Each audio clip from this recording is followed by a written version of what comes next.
You're listening to The Outcue, a 21 News journalist perspective on a top news story.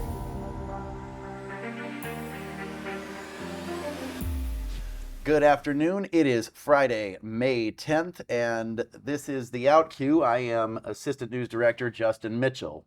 This week, after months of speculation, the long-awaited and expected bankruptcy for Steward Health came. This is one of those things that you hear about and know it might be coming for much, much longer than maybe the average viewer knows. People close to it expect it. Other people, it probably came out of nowhere. And it leaves with it a cloud of uncertainty as to what this means for the future of healthcare in the Valley. So, as we've said before, the name of this podcast is The Outcue because that's named after the last few words of a news story before it's over. But often, the end of the news story is really just scratching the surface. So this is The Outcue, and with me today is Madison Tromler, who has been covering this story along with me and others in the newsroom for quite some time. So, Madison, you spoke to some nurses this week. I've spoken to just healthcare industry experts. Going back, I've had conversations with people that I can't identify who've been telling me that they don't think that this, and I'm talking months ago they were telling me this, that they definitely thought something was going to happen, but that they do not see the hospitals closing. That their anticipation is that the discussion for a while now has been acquisition. And so you spoke this week to Tom Connolly. Is he the president of the nurses union over there still? Yes. Okay. Yeah. See, Tom Connolly goes way back to the days where Northside Hospital, we used to talk to him about when there'd be labor issues there. And of course, that hospital did close, and people remember that. That's only 6 years ago, and it did leave a hole in the community. So what was the sense that you got from the nurses that you spoke to? It was a similar tone. They knew it was coming. As you mentioned, people have known for a long time. So they knew it was coming, but they're still very uncertain about what's going to happen. So, and they're actually optimistic about it because the two nurses I spoke with, they both told, and they're with Trumbull Regional Medical Center. So they've been wanting this to happen. They've been wanting the hospitals to be bought by another company.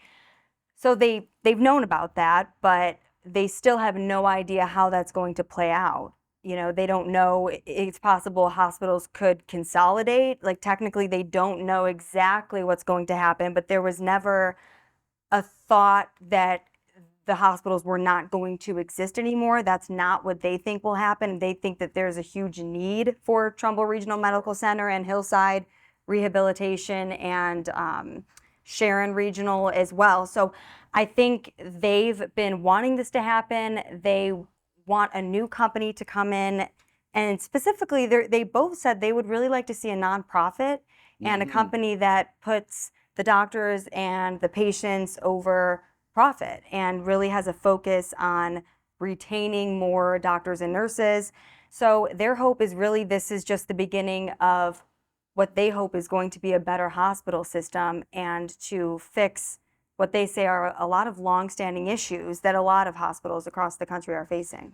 A lot of hospitals are facing certain issues, and Steward has cited them. Steward does have a bit of a different business model than other hospital systems that does set them a little bit apart in that they, I spoke this week to the editor-in-chief of Becker's Hospital Review, which I don't, that's not necessarily a household name kind of a publication. It's a niche publication in the healthcare trade, but they're pretty much the gold standard for the healthcare industry. And I asked her, because see, part of Steward's problem is financially, is that they have a relationship with a company called Medical Properties Trust. And they act as their landlord. Medical Properties Trust is Steward's landlord, and Steward pays large amounts of rent to them for their hospitals. So Steward doesn't really own these hospitals. And so I asked her, I said, is this uncommon? It sounds to me like Steward sort of pays a lot of money for the privilege of existing. And she told me, yeah, that is essentially the way it's set up. Yeah, and that makes a lot of sense actually, because I have heard about companies that exist to either sell their medical company to a smaller company or buy, there's people that work in it's sort of a sales job in a sense. So that makes a lot of sense because I didn't know about the total financial background of Steward, but that may have been maybe their goal for quite some time or all along. So that makes a lot more sense. And I think that's why the nurses were never worried about this meeting because they filed Chapter 11, that it means the hospitals are shutting down. And in that, yeah, what you said makes a lot of sense because Tom Connolly, he mentioned that it is a little bit different for Steward and that they have a focus on looking into pricing and the stock market and different financial things that hospitals may not always, prioritize as much. Now there are lots of for-profit hospital systems and healthcare systems, but that kind of makes sense with what he said, and they're hoping for a company. Not that they were saying, anything specific about Steward, but just that they want a company that is all about the health care. And so, well, it seems that this corporate structure is the thing that put them over the top in terms of their financial troubles because they're very, very behind on rent to this medical properties trust. There are other issues that you mentioned, all hospitals are facing. And a big one that is specifically an issue in places like Warren or Sharon is that Medicare and Medicaid reimbursements are not, they don't recoup what they spend on. If they have a lot of patients who are on Medicare or on Medicaid, the amount the government pays the hospital is not necessarily what that care costs. And so the hospital does lose money there also. Now, a lot of systems, there are ways that you can balance that because there are, some hospitals that have fewer numbers of those patients, particularly on Medicaid, depending upon the median income of the community. But if you've got that problem on top of this mounting rent problem, then it starts to sort of snowball. So some of the things that we've been watching leading up to this are those little slippages in the picture here. And so with Steward, what we've seen locally as well as nationally is vendors not getting paid and starting to sue. And so you see this a lot in particularly Massachusetts. This has been a really serious problem with Steward hospitals where they're not able to get medical supplies because it's not just MPT that they owe money to, it's the people who supply the things that you need to do the day-to-day work in a hospital. You've seen some of this in Trumbull County also. There are lawsuits pending from, there's an anesthesiology group that is sued over staff that they have had on loan that they haven't been paid for and supplies, and at least one or two medical supply companies in the same deal. And so these nonprofits, they keep asking, because this is the same thing that I've been told too by people on the inside. And, I spoke to the chair of the Mercer County Commissioners, and she unequivocally told me that, yes, she understands that Chapter 11 bankruptcy does not mean a sale, but she wants a sale. She wants, and she said the same thing, a nonprofit. She wants to see a nonprofit take over. And she didn't say anything negative specifically about Steward. It just seems to be a case where Steward is in pretty far over their heads. Right. Yeah. And they, Steward clearly has its own financial issues. But I think the nurses, and that may have also caused or sort of snowballed the issues that they're already having potentially with staff. And of course the nurses, they want to continue to be paid well. And he said, I'm not saying that we're paid low, but he just wants a company that does obviously care about that and want to make sure that they're paying them well, and just a company that will take the issues that they've been having for decades, he said, and make sure that they're for years, and make sure that they're prioritizing retaining more staff specifically. And another thing that is important to think about is Trumbull Regional Medical Center and Hillside Rehabilitation, they're both unions. Their nurses and staff, for sure nurses, are union based. And then Sharon Regional Medical Center is non-union. So another thing is that for Hillside Rehabilitation and Trumbull Regional, they really want to make sure that whatever company's coming in is one that's going to be willing to bargain with the union, and understanding that Trumbull Regional's union contract, the nurses union contract, ends in October. So next, they're trying to work out a deal between the nurses union, which is for Trumbull Regional, that's AFSCME. They're trying to work out a deal right now, Tom told me, the nurse at Trumbull Regional, to figure out what's going to happen in October with that contract. So, and make sure that they have that figured out, because, you know, that's this fall. And then there's Hillside Rehabilitation, and they have their own union. Their union is the Ohio Nurses Association. Yes, that's right. Which the Ohio Nurses Association did speak on behalf of Hillside, and they had similar things to say. They were worried. Their first initial worry was keeping the beds open at Hillside. They were like, we really want to make sure that this is a smooth transition and that they hold Stewart accountable.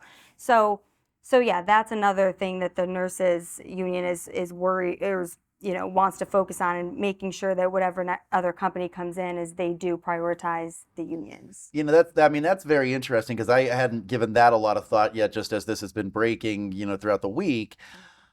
But since Sharon is not union, and our other hospital system in town is Mercy, which is a nonprofit and is not union, we know that there are, I don't want to say local, regional entities interested already. We've heard this for quite some time now. We've heard of people touring buildings and things like that, but it was confirmed to us that, at least with regard to Sharon Regional, that there are 3 regional entities that have expressed interest already.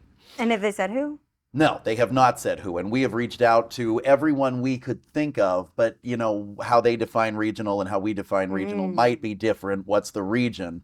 So we've reached out to the Cleveland Clinic, we've reached out to UPMC, we've reached out to university hospitals, and we've even reached out to Southwoods, which seems like, they're a little bit more limited in scope, but who knows who might want to expand at any given time. None of them have gotten back to us, and that's not surprising, because these would be sensitive negotiations.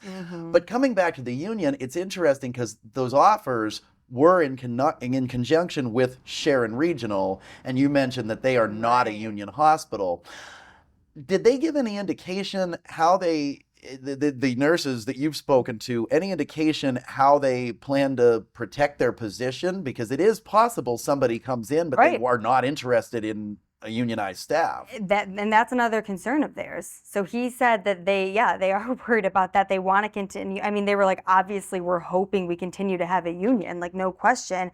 But when I had asked him, actually, I was like, well, could someone technically come in with leadership, with an administration that does not want a union? He said yes. So that can happen, but I think they're trying to work something out between their union. Sure. I'm sure working with the Ohio Nurses Association to try and tee up the right buyer, the next hospital owners, and working with Stewart on how that's going to come next. I'm not really exactly sure the process of how Stewart plays out after October, but somehow they're trying to work something out. So, but yeah, it's possible that whoever buys those hospitals is not interested in having a union. And obviously, I think the staff would probably be upset with that. But like Cleveland Clinic, for example, is that considered that's not nonprofit, is it? I don't. Okay. I'm not 100% sure, but I don't believe so. Yeah, and because I didn't technically, like, Mercy Health is considered nonprofit. Yes, I do know that. So, because the Mercy Health Commissioner Chair, she said that she, as you were saying earlier, is really expecting and hoping for a nonprofit. Yes, she was adamant that that's what she wants. So yeah, I'm not sure, but yeah, but that's a good point. It's possible that they won't have a union. Well, so this is the kind of thing that we want to look forward to, though, as we see what's going to happen. So, the insight that we have at this point is that there is obviously a concern over losing these hospitals. So that's your chief concern. I've not spoken to anybody who sees that as a likelihood. Right, because there's a need for these hospitals. Because, that's what I'm told, at least by the nurses. And it sounds like the nurses run very well. I mean, in the community, from what I've heard, it loves Trumbull Regional, and I'm talking about Trumbull Regional because I spoke with those two nurses on Friday. So but my impression is that there is a need for these hospitals. Now, another interesting point is that this is a little shifting for a second, but Trumbull Regional right now, they are one of the only hospitals that deal with behavioral health. But Mercy is building. I was just going to say, and he said that, and the nurse said that to me, and I said, he's like, yeah, we're the only ones. Like, are there any others? And I was like, well, Mercy's building one right now, because I had covered that a couple weeks ago. So he's actually, and he had mentioned before I even said that, he said, I kind of hope that we're able to lessen the burden of us, dealing with so much mental health patients. So this comes right as Mercy Health is building their hospital. So it is kind of interesting to think about if, we have Mercy Health mental health hospital, I don't know what that could mean, because that's going to be serving a lot of people as well. And so our timeline. And the rehabilitation center. Yes. Mercy has two irons in the fire here, so that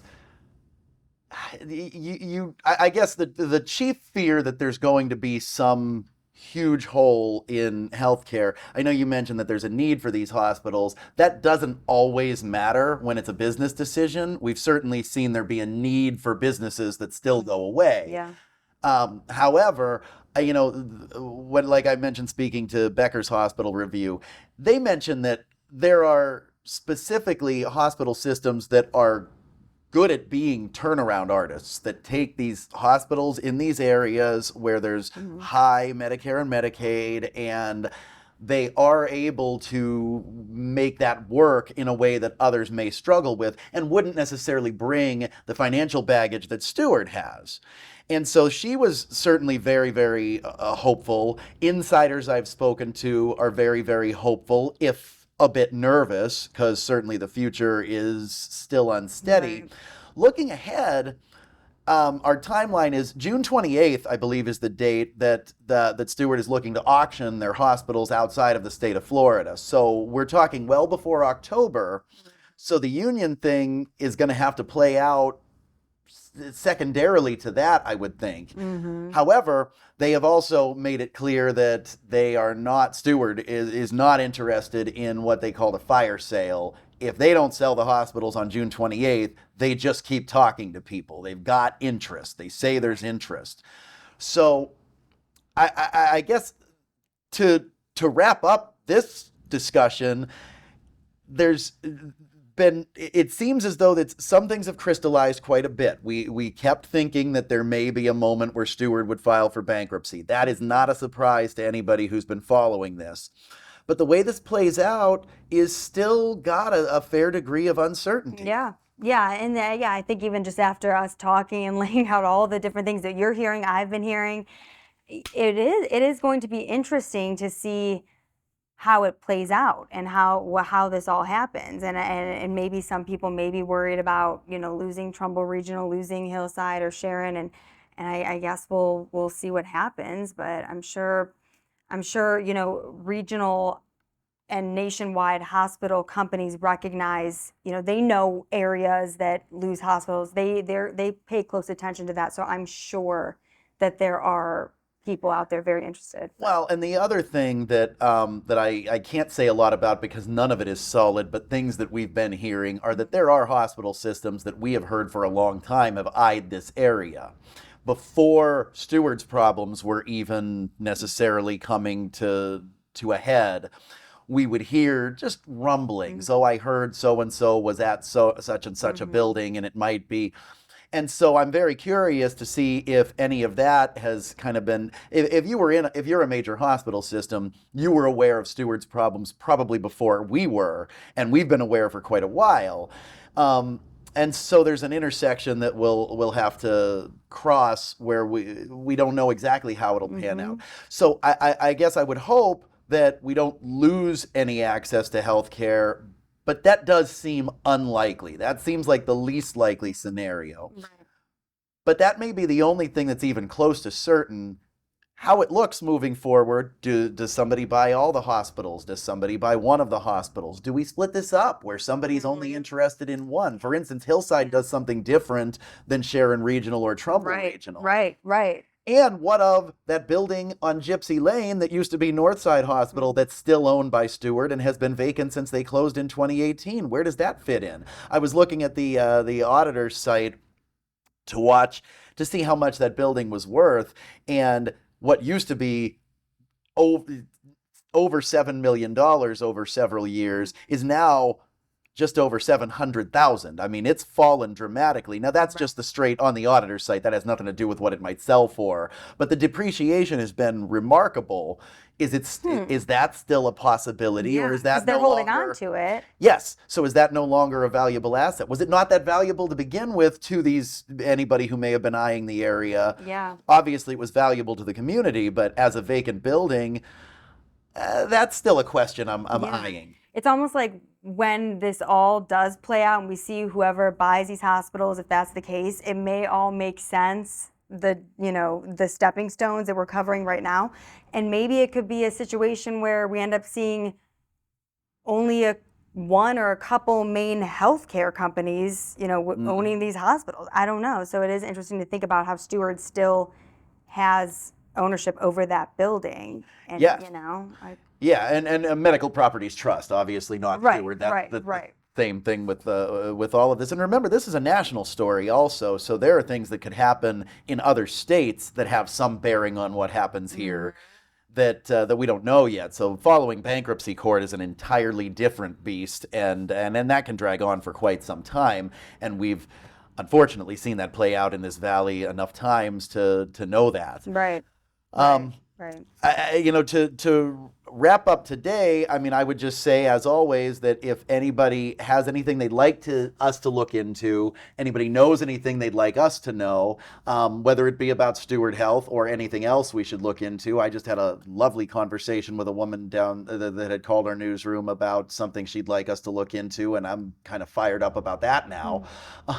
This is what we do. This is what we always do. This is what we live for. So remember, you can reach us at news@wfmj.com, watchdog@wfmj.com, or call our newsroom 330-744-8821.